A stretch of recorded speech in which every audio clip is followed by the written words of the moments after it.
விடுதலை சிறுத்தைகள் கட்சிக்கு 8 தொகுதிகள் ஒதுக்கப்பட்ட நிலையில் அக்கட்சியைச் சேர்ந்த ஏற்கனவே எம்எல்ஏவாக இருந்த 3 பேருக்கு எம்எல்ஏ சீட் சட்டசபையில் போட்டியிட கிடைக்கவில்லை.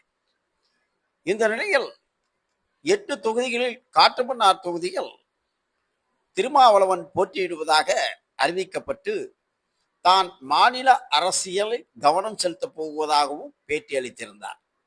இந்த நிலையில் தற்பொழுது காட்டுமன்னார் கோயில் தொகுதிக்கு ஜோதிமணி இளையபெருமாள் என்பவரை விடுதலை சிறுத்தைகளின் வேட்பாளராக திருமாவளவன் அறிவித்திருக்கும் நிலையில் அவர் காங்கிரஸ்காரர் என்பது குறிப்பிடத்தக்கது.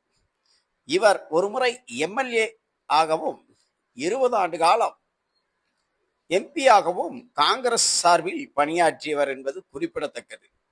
காங்கிரஸில் சீட்டு கெட்டவருக்கு விடுதலை சிறுத்தைகள் கட்சியில் வாய்ப்பு. அதிசயம், ஆனால் உண்மை.